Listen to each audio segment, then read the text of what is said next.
আজকে সকালে যখন আমি ঘুম থেকে উঠলাম দেখি আমার শরীরে কোনো কাপড় নাই। প্রতিদিন এইটাই হয় আমার লগে। প্রতিদিন কে আসে আমার ঘরে, কিভাবে জানি আমার গায়ের কাপড় পাশেই পইরা থাকে আর শরীরটা ম্যাচ ম্যাচ করে। এর কোনো কারণ আমি খুঁজে পাই না। সত্যি আফা, রোজ রাইতে আমি জামা কাপড় পইরাই শুই, কিন্তু সকালে যখন ঘুম থেকে উঠি দেখি শরীরে একটা সুতা কাপড় নাই। রোজ রাইতে কেডা জানি ঘুমের মধ্যেই আমার শরীরের কাপড় খুইলা ফেলে। কথাটা শুনে আফরোজা বেগম বড় বড় চোখ করে নাইলার মুখের দিকে তাকিয়ে রইলেন। তিনি হতভম্ব। নাইলা তাদের বাড়ির কাজের মেয়ে। গত 2 মাস হলো তাদের সাথে থাকে নাইলা। 3-4 দিন ধরে একটা কথা বলার জন্য আফরোজা বেগমের পেছনে পেছনে ঘুরছিল নাইলা, কিন্তু প্রতিবারই কিছুক্ষণ আমতা আমতা করে কোনো কিছু না বলেই চলে যায় সে। আফরোজা বেগম ভাবলেন এবারও আগের বারের মতোই তুচ্ছ কোনো বিষয় নিয়েই কথা বলতে নাইলা তার পিছু পিছু ঘুরছে। কিন্তু নাইলার কাছ থেকে এ ধরনের একটা কথা শোনার জন্য তিনি মোটেও মানসিকভাবে প্রস্তুত ছিলেন না। তিনি নিজেই নাইলাকে ডেকে দাঁড় করালেন আর পানি খেতে খেতে জিজ্ঞাসা করলেন, কি বলবি বল, ভয় পাবার কিছু হয়নি। নাইলা গত 2 মাস ধরে এই বাড়িটাতে কাজ করছে, রাতে এখানেই থাকছে। এর মধ্যে তার কোনো খারাপ আচরণ আফরোজা বেগমের চোখে পড়েনি।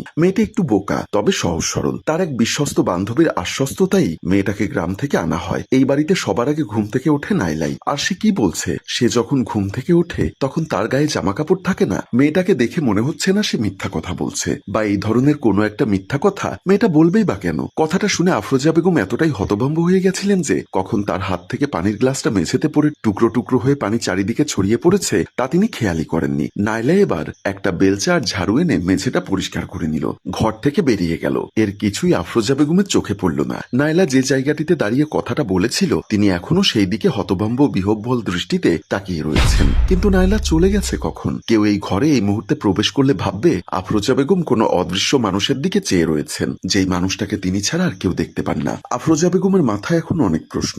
ঘটনাটা যদি সত্য হয় তাহলে তার পরিবারে একটা বড় বিপদ আসতে চলেছে। এই বাড়িতে কে এমন আছে যার চরিত্রের অধঃপতন ঘটেছে? এ কথাটা যদি লোক জানাজানি হয় তাহলে তাদের মান সম্মান বলে আর কিছুই অবশিষ্ট থাকবে না। এ বাড়িতে পুরুষ আছে 2 জন, আফরোজা বেগমের স্বামী আব্দুর রাজ্জাক আর তাদের একমাত্র পুত্র ফাহাদ। রাজ্জাকের বয়স প্রায় 55। সে মোটেও অতিরিক্ত কামুক স্বভাবের পুরুষ নয় যে মাত্র 19 বছর বয়সের একটা মেয়ের উপরে এভাবে খারাপ নজর দিয়ে খারাপ কাজ করতে যাবে। তাছাড়া আফরোজা বেগমের বয়স 39 হলেও তার যৌবন এখনো ফুরিয়ে যায়নি। আর আছে ফাহাদ, ওর বয়স 26, ভার্সিটিতে পড়ে। কিন্তু সে অন্য সব ছেলেদের মতো না, বেশ শান্ত, নম্র আর সৎ প্রকৃতির। সে এই ধরনের কোনো কাজ করতে পারে তা আফরোজা বেগমের ধারণার বাহিরে। কলিং বেলের শব্দে তার ভাবনার ছেদ পড়ল। উঠে দরজা খুললেন। বাজার থেকে ফিরেছেন স্বামী আব্দুর রাজ্জাক। স্ত্রীর হাতে বাজারের ব্যাগটা তুলে দিয়ে বললেন, কি ব্যাপার, তোমাকে চিন্তিত মনে হচ্ছে? কোনো কিছু নিয়ে টেনশন করছো নাকি? আফরোজা বেগম একবার চিন্তা করলেন স্বামীকে সব কথা বলে দিবেন। নাইলার বিষয়টা ওর জানা জরুরি। তিনি কিছু বলতে চাইলেন, তবে আবার থেমে গেলেন। আবার চিন্তা করলেন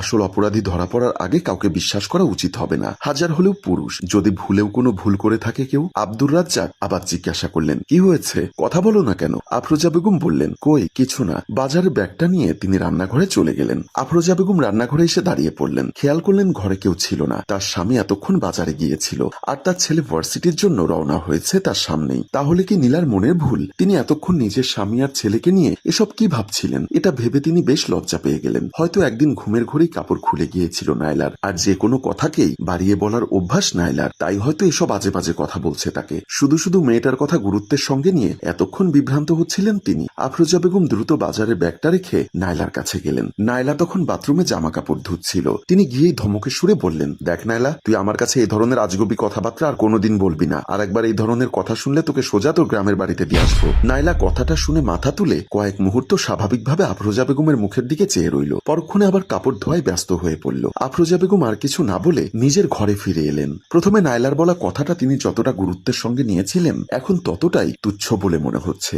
এসব বাদ দিয়ে তিনি কাল রাতে একটা অর্ধসমাপ্ত বই আবার পড়া শুরু করলেন। ফাহাদ আর তার স্বামী বেশিরভাগ সময়ই বাড়িতে থাকেন না। বাড়ির কাজ সব নাইলাই করে, তাই নিঃসঙ্গতা দূর করতে থ্রিলার উপন্যাস পড়ার একটা অভ্যাস করেছেন তিনি। ভালোভাবেই কেটে যায় তার সময়। ঘড়িতে রাত 11টা বাজতেই ঘুমিয়ে পড়েছে আফরোজা। আফরোজার অভ্যাস মতো প্রতি রাতেই ঘুম থেকে 3 থেকে 4 বার বাথরুমে যেতে জাগতে হয় তাকে। কিন্তু কিছুদিন যাবৎ এক ঘুমে রাত পার করে দিয়ে সকালে উঠছেন তিনি। আজ ব্যতিক্রম হলো। শেষ রাতে তার ঘুমটা ভেঙে গেল। বাথরুমে যাবার জন্য তিনি বিছানা থেকে নামলেন। রাজ্জাক সাহেব ঘুমোচ্ছেন বিছানায়। বাথরুমে যাবেন এমন সময় নাইলার কথা মনে পড়ল আফরোজা বেগমের। নাইলা কি অদ্ভুত কথাটাই না বলেছিল সকালবেলায়? আদৌ কি কথাটা সত্য হওয়ার সম্ভাবনা আছে? ঘড়িতে তাকালেন, এখন 4:15 বাজে। এখনো ফজরের আজান দেয়নি। তিনি কি যেন ভেবে ধীরে ধীরে নাইলার ঘরের দিকে এগিয়ে গেলেন। ঘর অন্ধকার। তিনি আলো জ্বালিয়ে পুরো স্তম্ভিত হয়ে গেলেন। নাইলা সম্পূর্ণ নগ্ন হয়ে শুয়ে রয়েছে। তার গায়ে শুধু একটা বিছানার চাদর। ঘটনার আকস্মিকতায় আফরোজা বেগম দ্রুত আবার আলো নিভিয়ে দিলেন। তিনি ভুল দেখলেন কিনা এটা নিশ্চিত হতে আবার আলো জ্বেলে দিলেন। না, তিনি ভুল দেখেননি। নাইলা সালোয়ার কামিজ ওড়না তার মাথার কাছে দলা করে রাখা। কেউ যে এই কাজটা করেছে তা ভালো মতোই বোঝা যাচ্ছে। কেউ যাতে শুনতে না পায় সেভাবে আফরোজা বেগম ধীরে ধীরে নাইলার পাশে তাকে ডাকতে লাগলেন। নাইলার কোনো সাড়াই পাওয়া গেল না। এবার ঘুম ভাঙতে কাঁধ ধরে জোরে কয়েকটা ঝাঁকা দিলেন।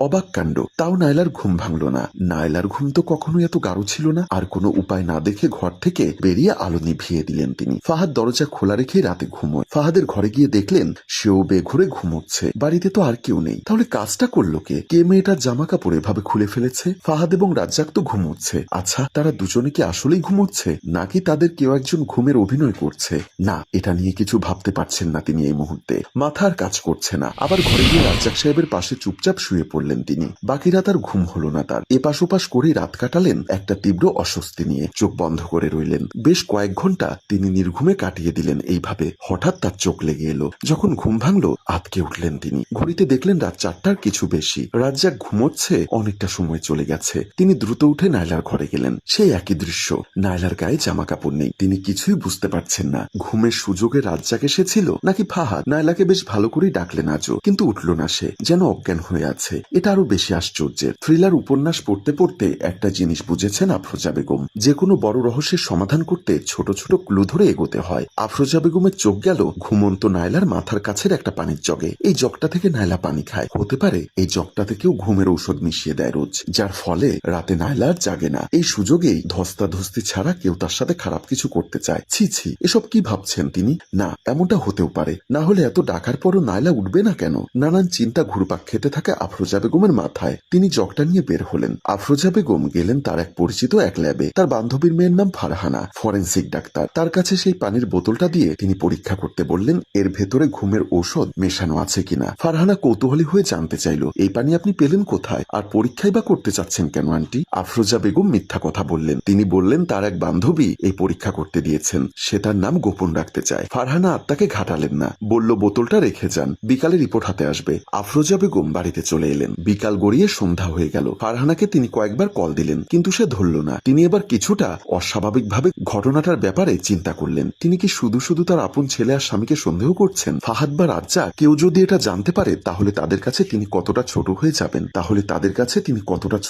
যাবেন। এটা তো হতে পারে যে নাইলাই কোনো বড় সমস্যা, এমনটাও তো হতে পারে যে নাইলারই কোনো বড় সমস্যা রয়েছে, তাদের না। নাইলা বেশ রূপধারী না হলেও তার চেহারা তেমন খারাপ না। হতে পারে কোনো খারাপ জিন তার উপর আছর করেছে। সেই ঘুমন্ত অবস্থায় নাইলার সঙ্গে খারাপ কিছু করতে চায়, বা নাইলার কোনো মানসিক রোগ রয়েছে যাতে সে নিজে নিজে রাতে তার জামা কাপড় খুলে ফেলে, অথচ তার মনে থাকে না। আসলেই তো এমন কিছু হতেও পারে। এটা এতক্ষণ তার মাথায় আসেনি কেন? তিনি শুধু শুধু ফাহাদ আর রাজ্জাককে সন্দেহ করছেন। আফরোজা বেগম এবার কিছুটা স্বস্তির নিঃশ্বাস নিলেন। এমন সময় হঠাৎ তার মোবাইলে ফারহানার নাম্বার থেকে একটা কল এলো। আফরোজা বেগম দ্রুত কল ধরলেন। ফারহানা যা বলল তা শুনে আফরোজা বেগম পুরোই স্তম্ভিত হয়ে গেলেন। তার সন্দেহই ঠিক। নাইলার জগের পানিতে ঘুমের ঔষধ মেশানো থাকে প্রতি রাতে, কারণ ওই পানি পরীক্ষা করে ঘুমের ঔষধের অস্তিত্ব পাওয়া গেছে, যা খেলে কয়েক ঘন্টা মরার মতো পড়ে থাকবে যে কোনো মানুষ। কিন্তু এই জঘন্য কাজটা কে করে এটাই বুঝতে পারছেন না তিনি। নিজের আপনজনদের যে এভাবে সন্দেহ করতে হবে এটা তিনি স্বপ্নেও কল্পনা করেননি। তবে আজ রাতে যে করেই হোক আসল অপরাধীকে তিনি ধরবেনই। কিন্তু কে সে? প্রিয় ভিউয়ার্স, গল্পে টান টান উত্তেজনা রেখে প্রথম পর্ব এখানেই শেষ হলো। যদি গল্পটা ভালো লেগে থাকে আর শেষ পর্ব দেখতে চান তবে গল্পটা শেয়ার করবেন। ধন্যবাদ। গল্পটির ভাবনা ও পরিচালনায় অভি, ক্যামেরায় শিহাব ও শাকিল এবং প্রযোজনায় মঞ্জুর মোর্শেদ। ধন্যবাদ।